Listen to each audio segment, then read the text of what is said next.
Kalito, Sahachifayat Kristin Gentry, Choctaw Sia. Hi, my name is Kristin Gentry and I'm Choctaw. I am the 2021 Momentum Emerging Curator.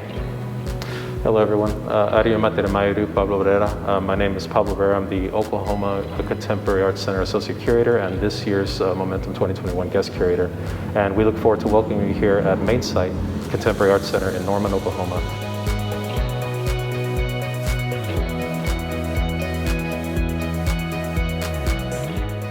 I really love Momentum as an exhibition. When I was under 30, I was able to be a Momentum artist for several years. And I love everything behind it, what it means for emerging artists. I know it definitely played an important part in my career as an artist, so I was really excited to be able to give that back to new artists coming up in our state right now. Yeah, so in terms of the process for selecting the artists, I mean, it's always a challenge when you're looking at multiple artists and you're doing a survey exhibition, because you are pretty much at the mercy of the submissions. You're also, going to have to be a little subjective. You're going to have to just make decisions based upon personal preference. So what I did was I sort of took the stance that we're going to end up with an exhibition where you see these beautiful artworks on the wall, but it's simultaneously emblematic of the art practice of the artist itself, but it's also not necessarily the full range that the artist expresses. We thought that was important to include all different types so that you could see what our emerging artists are creating today and how they're creating it through those mediums. And that was really important to look at their techniques and executing those. So in some cases you will see some works that were picked because we really liked the direction that it was going for the particular artist and it really was a great execution, and we almost wanted to sort of highlight that so that the artist can hopefully look at their work on these walls and think again about how that's successful and maybe pursue that particular approach to their artwork and maybe continue to develop their style, because these are emerging artists.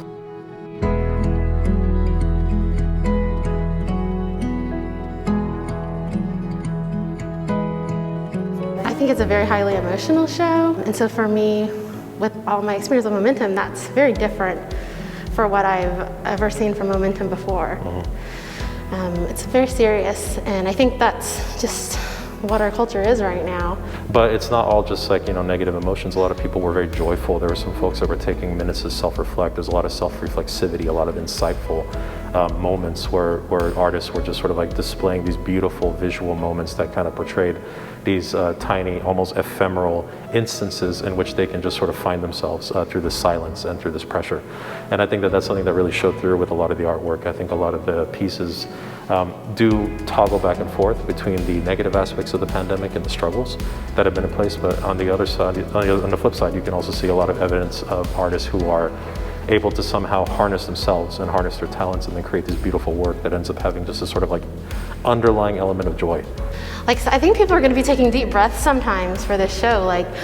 That's heavy, like an emotional release, which can also be very healing, as a shared experience for how hard everything is. So we hope that we struck a balance with something that's visually arresting, but that's also very sort of insightful and also just intriguing. That makes people kind of think about the works a little differently, think about the subjects a little differently, and just sort of work and play with each other to where you have things that are maybe heavier in terms of the intellectual impetus for the works, and that are also just heavier with the hand in terms of the actual talent, that is sheer color and the joy of the visual material. And then there are some works that just stood out. There are some works that just had a perfect blend of both, and of course we had to have them, so that was the easiest part of the list. But overall, I think that they work well together.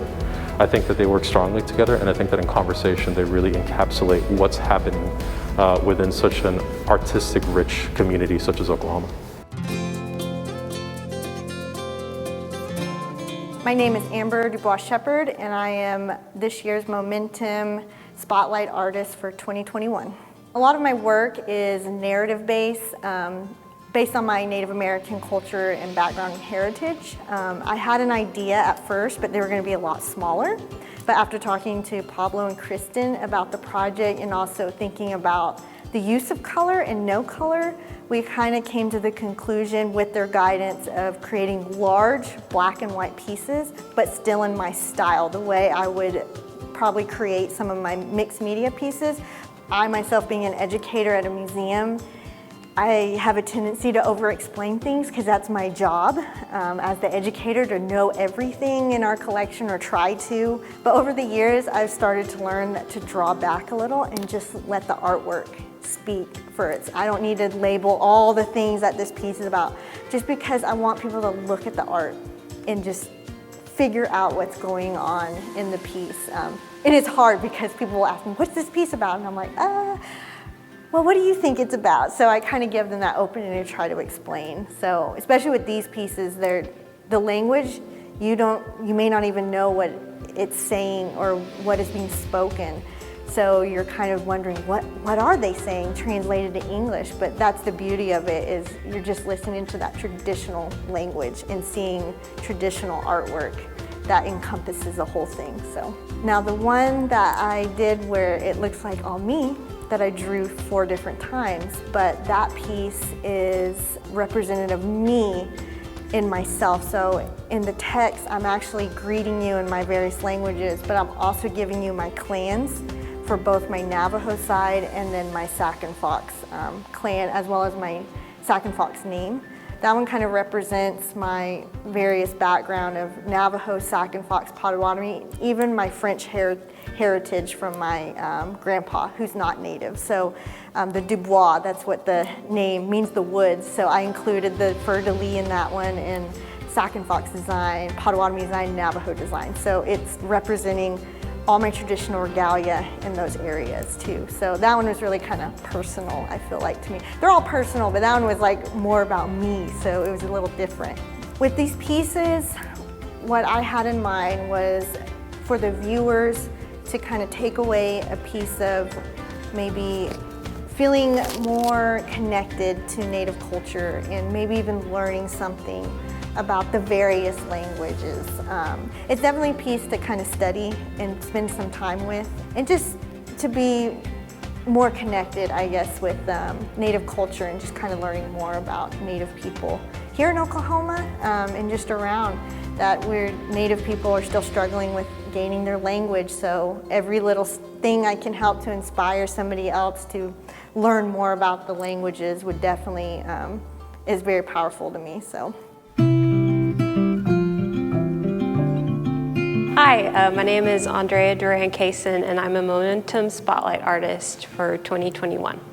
I knew that I wanted it to be next to the window so that I could have that natural light coming through to show the transparency and have these sort of merging of bodies that I wanted to showcase. And so the transparency was also kind of alluding back to that almost like invisible, I call it like invisibleness of animal rights and animal suffering, that most people, it's kind of this invisible oppression that it's sort of put on the back burner as opposed to other forms of oppression.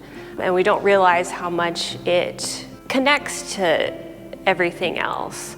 At first, I didn't really think about this allusion kind of to like a hide being tanned in the pieces. Originally, it was just going to be these frames strung up with these silhouettes. I'm really happy kind of with this metaphor, I guess, that came out of the process of the hide being tanned and then like strung up with the plastic ropes. And I knew that I wanted to use like detritus or trash in some way in this project because it was dealing with pollution and things like that. So I was thinking about like, what do we all have a ton of? And I just kept thinking about like every time I go to the grocery store, I get so many plastic bags and they just accumulate, and I know everyone has so many plastic bags that accumulate. The animals that I chose for these paintings are the maned wolf and the Townsend big-eared bat and the ocelot. And these are all animals that are endangered. On the reverse side of the canvas are like feminine figures. So the reason I chose human figures on the reverse side is that I wanted to kind of have that reminder of, you know, humans are animals too, and we have kind of lost our hybridity and our likeness to animals. We differentiate ourselves from them when in actuality we should be thinking about ways that we are alike and ways in which animals' disappearance affect our disappearance as well and our well-being. So my goal for viewers when they see my work, I would say to have some reverence for their place in the world in regards to the animals that we share the world with, and to have some compassion and respect for them.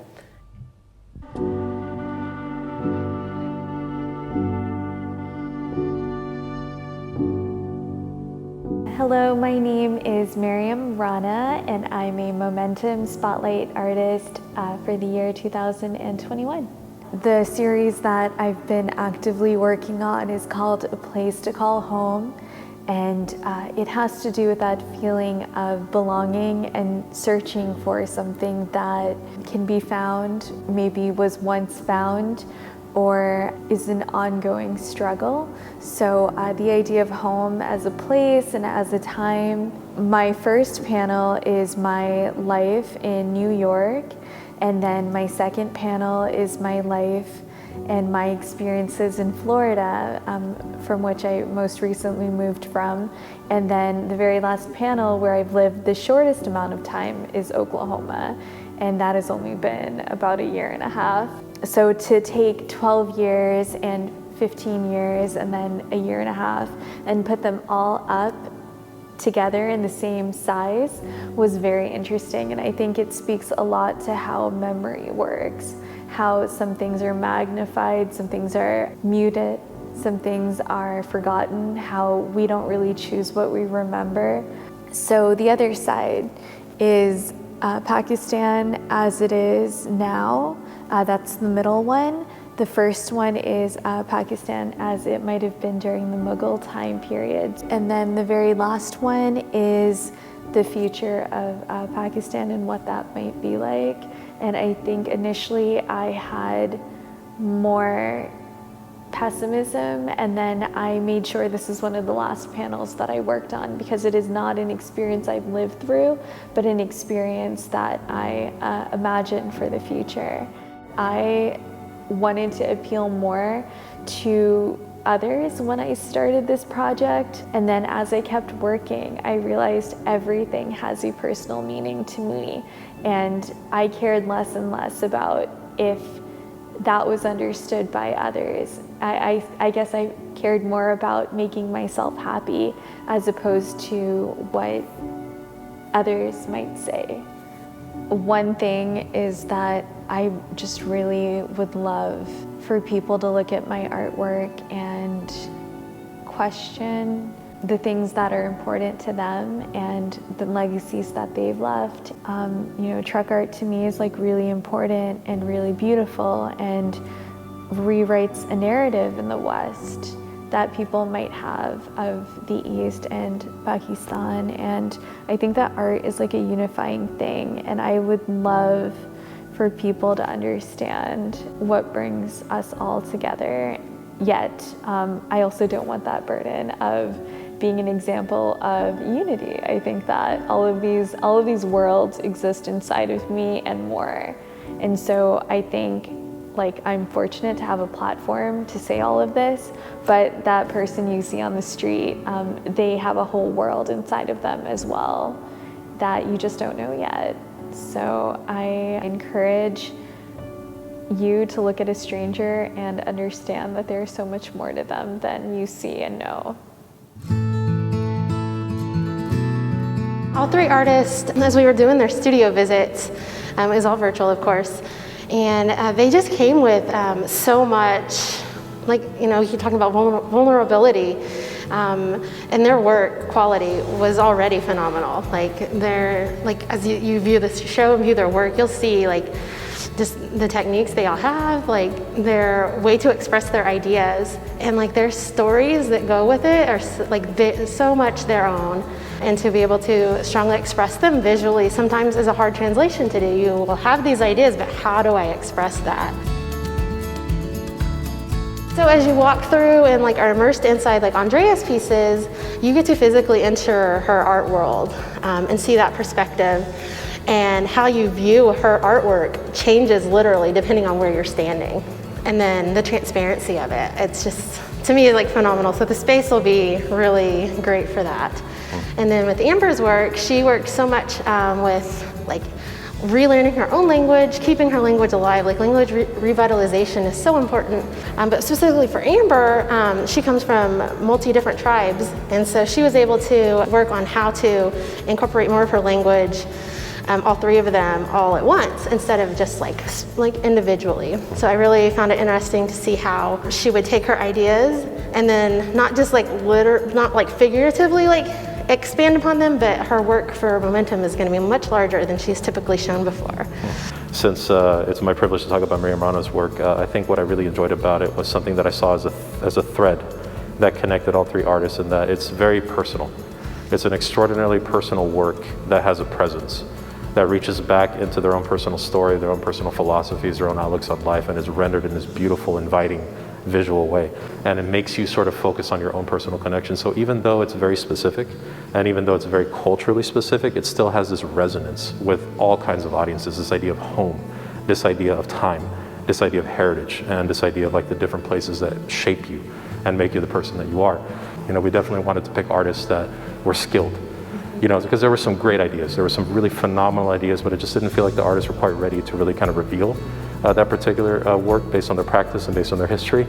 So we also had to pick artists that were going to be visually capable of producing and manifesting that particular vision that they proposed. And we really felt strongly that these artists had what it took to do so, but also to do it in a way that makes people want to resonate with the work itself and see themselves in the work, despite the fact that it's such a specific lens from each artist personally.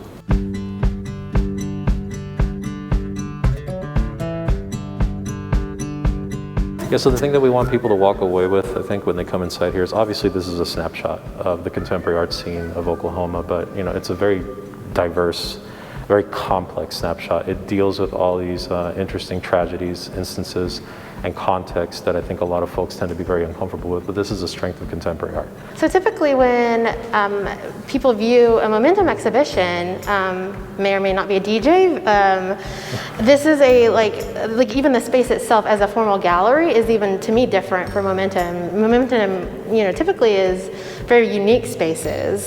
So this exhibition will be viewed in two different traditional gallery spaces. That's right. And it won't be viewed in the masses. I think that will cause them to engage in the art, I think, in that reflective way, so that they will have more time to spend with each piece. Mm-hmm. I think the times in that sense will give people more of a chance to actually engage.